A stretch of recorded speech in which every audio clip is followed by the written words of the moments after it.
Hello everyone. सो दोस्तों आज हम डिस्कस करने जा रहे हैं आपके साथ एचपीजीके के कुछ क्वेश्चन। और ये पेपर है आपका दोस्तों 521 पोस्ट का कोड का ये पेपर है, जिसमें जो एचपीजीके के क्वेश्चन हैं उनको हम डिस्कस करेंगे और साथ में ये भी देखेंगे कि किस तरह से आपके आने वाले एग्ज़ाम में क्वेश्चन बन सकता है। तो इसमें दोस्तों 131 से लेके 145 तक के क्वेश्चन जो एचपीजीके के थे उनको हम डिस्कस करेंगे। तो शुरू करते हैं। इसमें पहला क्वेश्चन दिया गया है आपके पास दोस्तों। पहला क्वेश्चन है इसमें कि इसमें कहा गया है कि हिमाचल प्रदेश का निम्न में से कौन सा जिला शिवालिक पहाड़ियों को स्पर्श नहीं करता, नहीं पूछा है। तो इसका राइट आंसर फाइनल आंसर की में आपका ऑप्शन ए किया गया है। ठीक है, तो इसका राइट आंसर ऑप्शन ए ही होगा, क्योंकि ये आंतरिक हिमालय के अंतर्गत आता है हिमाचल प्रदेश। जो शिमला है आपका, वो क्या है, ये आपका आंतरिक हिमालय के अंतर्गत आता है। ठीक है, उसके बाद बात किया है कि आपका जो शिवालिक रेंज है उसमें कौन-कौन से डिस्ट्रिक्ट या कौन-कौन से क्षेत्र आते हैं। तो बात की जाए कांगड़ा के कुछ भाग आते हैं, ठीक है। हमीरपुर की बात की जाए, हमीरपुर आता है शिवालिक रेंज में। और बिलासपुर, ऊना, मंडी, सोलन, सिरमौर और पांवटा घाटी, सिरमौर की नाहन का पछाद वाला क्षेत्र, रेणुका, मंडी की बलह घाटी और जोगिंदरनगर, ये किसके अंतर्गत आते हैं दोस्तों? ये आपके शिवालिक पहाड़ियों के अंतर्गत आते हैं। ठीक है, अब बात की जाए शिवालिक को मानक पर्वत भी कहते हैं, ये भी आपने ध्यान में रखना है। ठीक है, और ऊंचाई की बात की जाए शिवालिक रेंज की, तो बाह्य हिमालय जिसे हम कहते हैं, तो इसकी ऊंचाई की बात की जाए दोस्तों, तो इसकी ऊंचाई है, जिसे आउटर हिमालय की ऊंचाई 350 मीटर से लेके 1500 मीटर तक है। और यहाँ पर जो ये आपकी अ, बाह्य हिमालय है जिसे शिवालिक कहते हैं, शिवालिक पहाड़ियाँ, तो इसकी जो वर्षा होती है इसमें 150 से लेके 180 सेंटीमीटर तक यहाँ पर बारिश होती है। ये भी आपने ध्यान में रखना है।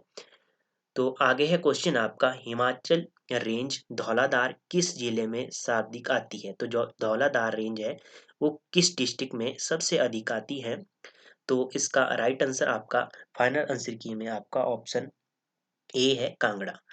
परंतु दोस्तों कांगड़ा की बात की जाए तो कांगड़ा का कुछ कुछ भाग है जो ये शिवालिक रेंज के अंतर्गत भी आता है। ठीक है, तो इसमें जो धौलाधार का ऊपरी किनारा है, जैसे बड़ा बंगाल वाला क्षेत्र और पीर पंजाल के से दक्षिण किनारे के साथ का जो क्षेत्र है वो क्या है, वो लगता है आपका धौलाधार, मतलब कि आंतरिक हिमालय के अंतर्गत। ठीक है, आपका ऑप्शन ए सही हो जाएगा। अब बात की जाए धौलाधार, धौलाधार को श्वेत चोटी और मौलाक पर्वत भी कहा जाता है।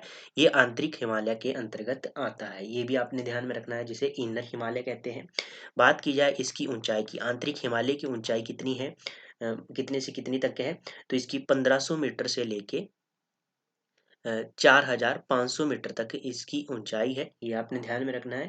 और इस श्रेणी आंतरिक हिमालय की जो प्रमुख चोटियां हैं, एक तो है धौलाधार होगी, ठीक है,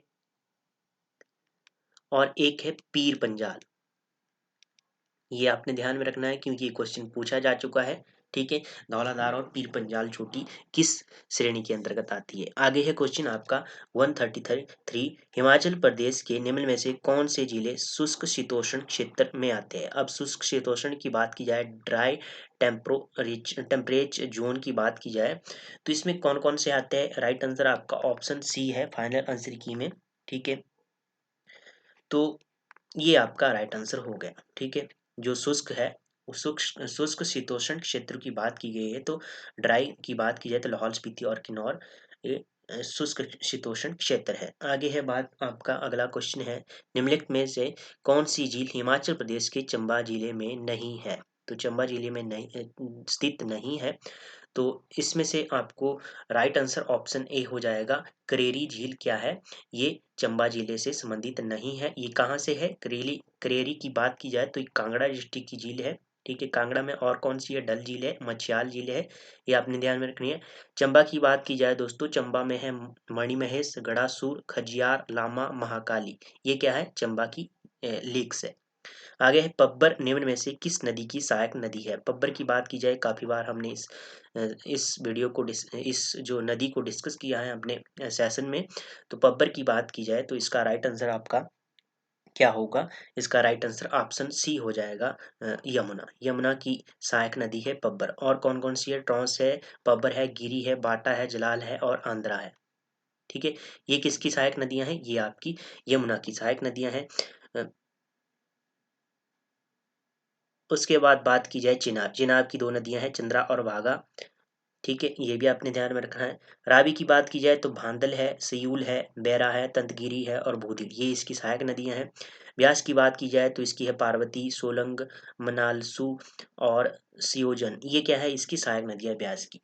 ठीक है, आगे है क्वेश्चन आपका, गर्म जल का सोता या झरना मणिकर्ण किस जिले में स्थित है। तो मणिकर्ण की बात की गई है, तो इसका राइट आंसर क्या बनेगा आपका दोस्तों, ऑप्शन 136 का फाइनल आंसर की में कुल्लू डिस्ट्रिक्ट सही है, तो आपका ऑप्शन डी सही हो जाए। मणिकरण कहाँ पे है, कुल्लू डिस्ट्रिक्ट में है। और कौन कौन से हैं यहाँ पे कुल्लू में, वशिष्ठ है, खीरगंगा है, कसोल है, रहला है, कलत है और बहना, ये यहाँ के वाटरफॉल है। ठीक है, वाटर स्प्रिंग है। और ये मणिकर्ण कैसा है, गर्म पानी का स्रोत है, ये भी आपने ध्यान में रखना है। मंडी की बात की जाए यहाँ पर ताता पानी का है। ठीक है, और शिमला की बात की जाए ज्योरी और चैडवी का आपने ध्यान में रखना है। चंबा की बात की जाए तो दनछो और कालिका, जो ये स्प्रिंग है, ये आपने ध्यान में रखना है। ठीक है, झरने को याद रखना है। आगे है अंगूरों की भूमि, रिब्बा, ये सभी को आता है, इसका राइट आंसर होगा किन्नौर। अंगूरों की भूमि रिब्बा। और बात की जाए बीच बाउल ऑफ इंडिया, तो ये है राजगढ़ सिरमौर का क्षेत्र। और कुल्लू घाटी है जो, इसे वैली ऑफ गॉडेस भी कहा जाता है। और लाहौल स्पीति में जो आपका अजंता ऑफ द हिमालयस है, वो तावोमठ ये है। ठीक है, इसकी स्थापना की बात की जाए 996 ईस्वी में हुई। ठीक है, ये भी आपने ध्यान में रखना है। आगे है प्रथम विश्व युद्ध के दौरान चंबा के राजा भूरी सिंह, भूरी सिंह से आपको क्वेश्चन माइंड में आना चाहिए, भूरी सिंह संग्रहालय। ठीक है, कमेंट बॉक्स में इसका आंसर छाप दीजिए, भूरी सिंह संग्रहालय। काफी बार बता चुका हूं मैं इसकी स्थापना कब हुई, और इसमें जो प्रसिद्ध चित्रकला शैलियां हैं कौन कौन सी है। ठीक है, अब बात की जाए भूरी सिंह, प्रथम विश्व युद्ध के दौरान चंबा के राजा भूरी सिंह। अब क्वेश्चन है भूरी सिंह क्या थे। फाइनल आंसर की में इसका राइट आंसर आपका ऑप्शन सी है, ब्रिटिश की सहायता की। भूरी सिंह ने क्या किया, ब्रिटिशरों की सहायता की, ऑप्शन सी सही हो जाएगा। आगे है क्वेश्चन, हमीरपुर की स्थापना किसने की। बात की जाए तो हमीरपुर की स्थापना 139 का ऑप्शन आपका ऑप्शन हमीर चंद ने हमीरपुर की स्थापना की, ऑप्शन ए सही हो जाएगा। और कब की, इसका आंसर मुझे कमेंट बॉक्स में छाप दीजिए। ठीक है, आगे है आपका सन 1572 में अकबर द्वारा कांगड़ा का जागीरदार किसे बनाया गया। तो सन 1572 में अकबर के द्वारा कांगड़ा का जागीरदार किसे बनाया गया। तो इसका राइट आंसर होगा आपका ऑप्शन बी, बीरबल को बनाया। ठीक है, आगे है क्वेश्चन, सन 1939 में शिमला में स्थापित हिमालय रियासती प्रजामंडल का प्रथम अध्यक्ष कौन था। तो इसका राइट आंसर होगा आपका ऑप्शन सी, पद्मदेव। ठीक है, ऑप्शन सी से हो गया आपका हिमालय रियासती प्रजामंडल के प्रथम अध्यक्ष हो गए आपके।